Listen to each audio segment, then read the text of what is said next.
നമസ്കാരം. സ്നേഹസല്ലാപം.കോമിന്റെ celebrity chat എന്ന പ്രോഗ്രാമിന്റെ മറ്റൊരു അധ്യായത്തിലേക്ക് എല്ലാവർക്കും സ്വാഗതം. കുറച്ചു നാളുകളായി നമ്മളൊക്കെ കാത്തിരുന്ന ഒരു അതിഥിയാണ് ഇന്ന് നമ്മോടൊപ്പം. ബഹുമുഖ പ്രതിഭ എന്ന വിശേഷണം വളരെയധികം യോജിക്കുന്ന ഒരു വ്യക്തിയാണ് ഈ ചലച്ചിത്ര പ്രവർത്തകൻ. നടനായും എഴുത്തുകാരനായും ഒക്കെ ഇദ്ദേഹം നമ്മുടെ മുന്നിലെത്തുന്നു. സമാന്തരവും വാണിജ്യവുമായ സിനിമകളെ കൂട്ടിയിണക്കുന്ന ഒരു അപൂർവ കണ്ണി. ഈ വക വിശേഷണങ്ങളെല്ലാം ചേരുന്ന ശ്രീ അനൂപ് മേനോനാണ് ഇന്ന് നമ്മുടെ സെലിബ്രിറ്റി. സ്വാഗതം ശ്രീ അനൂപ് മേനോൻ. താങ്കൾക്ക് സ്നേഹസല്ലാപം.കോമിന്റെ അഭിനന്ദനങ്ങൾ ആദ്യമേ അറിയിക്കട്ടെ. Thank you so much. എല്ലാവർക്കും നമസ്കാരം. ഇതൊരു വ്യത്യസ്തമായ അഭിമുഖമാണ്. ഇവിടെ ചോദ്യകർത്താക്കൾ ഈ സ്നേഹസല്ലാപം.കോമിന്റെ അംഗങ്ങൾ ഓരോരുത്തരുമാണ്. ഇവരുടെ ചോദ്യം ശ്രീ അനൂപിനോട് സംവദിക്കുന്ന ഒരു മാധ്യമം മാത്രമാണ് ഞാൻ. ഇനി അവരുടെ ചോദ്യങ്ങളിലേക്ക്.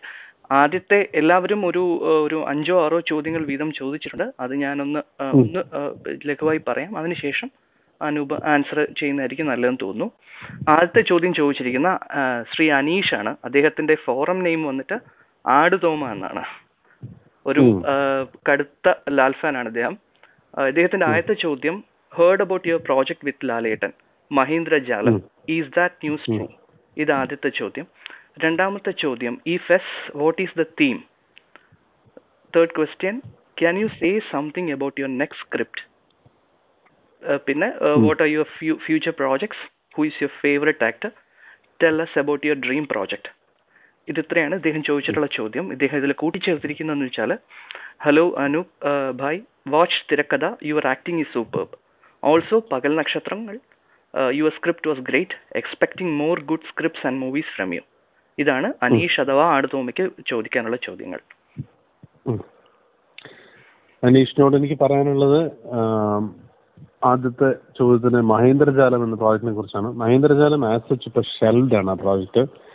കാരണം ആ പ്രോജക്റ്റ് ഞാനും ലാലേട്ടനുമായിട്ട് സംസാരിക്കുകയും അത് ഇപ്പോഴത്തെ ഒരു മലയാള സിനിമയുടെ സാമ്പത്തിക അവസ്ഥ വെച്ചിട്ട് നമുക്ക് ഇപ്പൊ മലയാള സിനിമയുടെ ഒരു വട്ടങ്ങളിൽ നിന്നുകൊണ്ട് ചെയ്യാവുന്ന സിനിമയല്ല എന്ന് നമുക്ക് രണ്ടുപേർക്കും ബോധ്യമാവുകയും ചെയ്ത ഒരു പ്രോജക്റ്റാണ് മഹേന്ദ്രജാലം.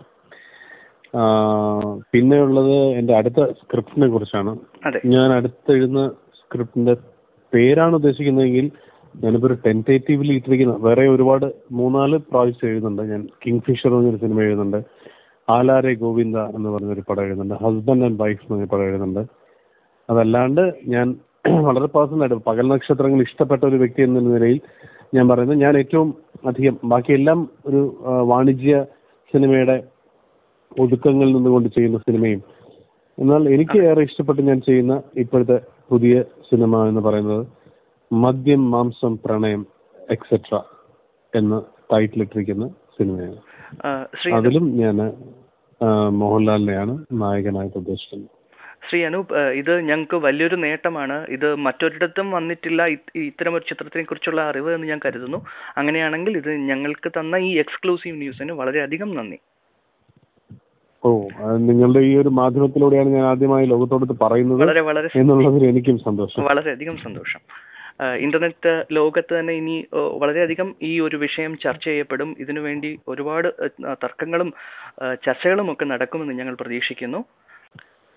ഇനി അടുത്ത ചോദിക്കാനുള്ള ശ്രീ നിഖിലിന്റെ ചോദ്യങ്ങളാണ്.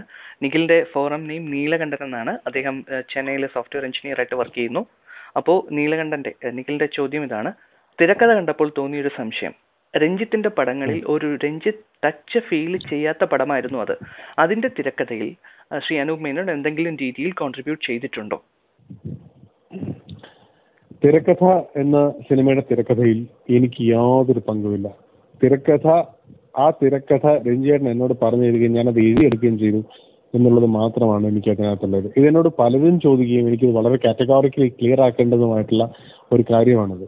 കാരണം ഇത് ഒരുപാട് പഴി രഞ്ജിയേട്ടന് ഈ ഒരു കാര്യത്തിൽ കേട്ടിട്ടുണ്ട്. കാരണം എന്റെ ഇൻവോൾവ്മെന്റ് ആ സിനിമയിൽ ഉണ്ടായിരുന്നു എന്നുള്ളത്, എന്റെ ഒരു തരത്തിലുള്ള ഇൻവോൾവ്മെന്റ്, ഇത് ഞാൻ വളരെ വ്യക്തമായിട്ട് പറയുകയാണ്, അങ്ങനെ ഇൻവോൾവ്മെന്റ് തിരക്കഥ എന്ന സിനിമയിൽ ഉണ്ടായിരുന്നില്ല. ഞാനൊരു നടൻ എന്ന രീതിയിൽ മാത്രമാണ് ആ സിനിമയിൽ ഇൻവോൾവ് ആയിട്ടുള്ളത്.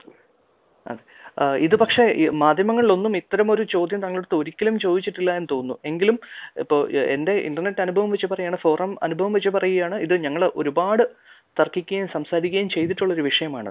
അപ്പോൾ അതിന് ഒരു ക്ലാരിഫിക്കേഷൻ തന്നെ വളരെയധികം നന്ദി. ഇനി അടുത്ത രണ്ടാമത്തെ ശ്രീ നിഖിലിന്റെ ചോദ്യം, മലയാളത്തിലെ ഒരു തിരക്കുള്ള നടനായി ശ്രീ അനൂപ് മേനോൻ മാറിക്കഴിഞ്ഞു.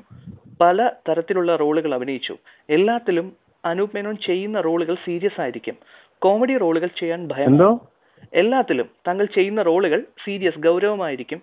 കോമഡി റോളുകൾ ചെയ്യാൻ ഭയമാണോ? കോമഡി റോൾ ചെയ്യാൻ ഭയമൊന്നുമില്ല. എന്ത് ഭയം? ഒരു നടനും അങ്ങനെ ഒരു റോളും ചെയ്യാൻ, കാരണം അവൻ നടനാണെന്ന് സ്വയം തീരുമാനിക്കുന്ന പോയിന്റിൽ നടനമാണ് വിഷയം. അപ്പുറത്തേക്ക് എന്താണ് കമ്മ്യൂണിക്കേറ്റ് ചെയ്യേണ്ടതെന്ന് നടൻ തീരുമാനിക്കുന്നതാണ് വിഷയം. അത് കോമഡി ആവാം, ശൃംഗാരമാവാം, അല്ലെങ്കിൽ എന്താണ് ഭീവത്സമാവാം, എന്ത് വേണമെങ്കിലും ആവാം, രൗദ്രഭാവങ്ങളാവാം. അതിനകത്ത് ഭയത്തിന്റെ ഇഷ്യൂ ഇല്ല. നമ്മളുമായി ഇപ്പൊ ഞാൻ എന്നോടൊപ്പം നിൽക്കുന്ന സുഹൃത്തുക്കൾ പലരും, എടാ നീ ജീവിതത്തിൽ ഉള്ള ഒരു നിന്നെ ഒരുപാട് തമാശകൾ പറയാൻ, തമാശകൾ കേൾക്കാനും ചിരിക്കാനും ആഗ്രഹിക്കുന്നതിന് പിന്നെ ഞങ്ങൾക്ക് സിനിമയിൽ കണ്ടാൽ കൊള്ളാവുന്നുണ്ട്. പക്ഷെ സിനിമയിൽ വരുന്ന വല്ലപ്പോഴും ഒക്കെ അല്ലേ നമ്മൾ അങ്ങനത്തെ ഒരു ക്യാരക്ടറിലേക്കും, നമ്മൾ അങ്ങനത്തെ ക്യാരക്ടർ ഏൽപ്പിച്ചാൽ നമ്മളത് വൃത്തികേടാക്കാതെ ചെയ്യും എന്നൊക്കെയുള്ള ഒരു ഉറപ്പുകൾ നമുക്ക് സിനിമയിൽ നിന്നുണ്ടാവണം. അതുണ്ടാവുമ്പോൾ നമ്മൾ കോമഡി റോൾസ് ചെയ്യും. അതെ. അടുത്ത ആളിന്റെ പേര് അരവിന്ദ് എന്നാണ്. ഇദ്ദേഹം ചെന്നൈയിലാണ്. ഫോറം നെയിം ഡോൺ എന്നാണ്. ഇദ്ദേഹത്തിന്റെ ആദ്യത്തെ സന്ദേശം, a big hi to you and welcome to snehasallavam.com. അദ്ദേഹത്തിന്റെ ആദ്യത്തെ ക്വസ്റ്റ്യൻ, തിരക്കഥ എന്ന ചിത്രം താങ്കളുടെ കഥാപാത്രം ശ്രീ മോഹൻലാലുമായി നല്ല സാമ്യമുള്ളത് പോലെ തോന്നി. ഇങ്ങനൊരു തോന്നൽ അങ്ങനെ ഇത് താങ്കൾക്കുണ്ടായിട്ടുണ്ടോ? അല്ലെങ്കിൽ താങ്കൾ ഇത് ഈ ഒരു കാര്യം തോന്നിയിട്ടുണ്ടെങ്കിൽ ഈ ഒരു കാര്യം ശ്രീ രഞ്ജിത്തുമായി സംസാരിച്ചിരുന്നോ? ഇങ്ങനെ സാമ്യം അത് മോഹൻലാലിന്റെ മഞ്ഞിൽ വിരിഞ്ഞ പൂക്കൾ എന്ന ചിത്രത്തിന്റെ വന്ന ശ്രീ മോഹൻലാലുമായി ആ ഒരു കഥാപാത്രത്തിന് വളരെയധികം സാമ്യം തോന്നി. താങ്കൾക്ക് അങ്ങനെ തോന്നിയിരുന്നോ? ഇല്ല. ലാലേട്ടന്റെ ജീവിതവുമായി തിരക്കഥ എന്ന സിനിമയ്ക്ക് യാതൊരു ബന്ധവുമില്ല. അതിനകത്ത് ഈ മഞ്ഞിൽ വിരിഞ്ഞ പൂക്കൾ അതെന്തിനാണ് അത് ഉപയോഗിച്ചതെന്ന് വെച്ചാൽ, മലയാള സിനിമയുടെ വളർച്ചയിലൂടെ വന്ന ഒരു സൂപ്പർ താരം എന്ന് കാണിക്കാൻ വേണ്ടി മാത്രം ഉപയോഗിച്ച ഒരു ടൂളാണ് മഞ്ഞിൽ വിരിഞ്ഞ പൂക്കൾ എന്ന സിനിമയുടെ ആ ഇതില്. അത് പെട്ടെന്ന് ഓഡിയൻസുമായിട്ട് കണക്ട് ചെയ്യാൻ വേറൊരു സിനിമ ഉണ്ടായിരുന്നില്ല. നമുക്ക് ആ ഒരു വലിയ മുടിയും നീട്ടി വളർത്തി നമുക്കൊരിക്കലും ഒരു മീൻ എന്ന് പറയുന്ന സിനിമ, പിന്നെ എന്താണ് ജോസ് എന്ന് പറയുന്ന ക്യാരക്ടറിനെ വെച്ചിട്ട് നമുക്ക് അതിന്റെ റെപ്ലിക്ക സൃഷ്ടിക്കാൻ പറ്റില്ല. അതിൽ ഏറ്റവും എളുപ്പം സൃഷ്ടിക്കാൻ പറ്റുന്ന ഒരു കാര്യം മഞ്ഞിൽ വിരിഞ്ഞ പൂക്കളിലെ ലാലേട്ടനും ശങ്കരേട്ടനും ഒക്കെ ആയിരുന്നു. ഈവൺ അതിൽ ശങ്കരേട്ട ക്യാരക്ടറും അതല്ല, അങ്ങനെയല്ല ശങ്കരേട്ടൻ പിന്നീട് വലിയൊരു നടനാവുകയും വലിയൊരു താരമാവുകയും ചെയ്തതാണ്. അതിൽ ബിയോണ്ട് ചെയ്ത ക്യാരക്ടറിനെ പോലെ അല്ല. നമ്മൾ ചെറിയ ചില റിസംബ്ലൻസുകൾ ഉണ്ടാക്കി വെച്ചു എന്നേ ഉള്ളൂ. അതിൽ ലാലേട്ടനുമായിട്ട് ഒരു ബന്ധമില്ല ആ സിനിമയ്ക്ക്. താങ്കളുടെ ലണ്ടൻ ഡ്രീംസ് എന്നൊരു ചിത്രത്തുമായിട്ട് താങ്കൾ സഹകരിക്കുന്നുണ്ട്. അതിനെക്കുറിച്ച് അതിന്റെ സ്ക്രിപ്റ്റും താങ്കളാണോ? ഇല്ല, ലണ്ടൻ ഡ്രീംസ് എന്ന സിനിമയുടെ സ്ക്രിപ്റ്റ് എഴുതുന്ന വിനോദ് ഗുരുവായൂർ എന്ന് പറയുന്ന എന്റെ സുഹൃത്താണ്. അതിന്റെ സ്ക്രിപ്റ്റുമായിട്ട് ഞാൻ സഹകരിക്കുന്നില്ല. ഞാൻ അതിൽ അഭിനയിക്കുക മാത്രമേ ചെയ്യുന്നുള്ളൂ. അതിൽ താങ്കളുടെ കഥാപാത്രത്തെ കുറിച്ചൊന്ന് പറയാമോ? അതിന്റെ കഥാപാത്രത്തെ കുറിച്ച് അധികം എനിക്ക് അറിയില്ല. ഞാൻ അതിനകത്ത് സോളമൻ എന്നുള്ള ക്യാരക്ടറാണ് ചെയ്യുന്നത്. അയാള് ലണ്ടനില് ഒരു വ്യവസായിയാണ്.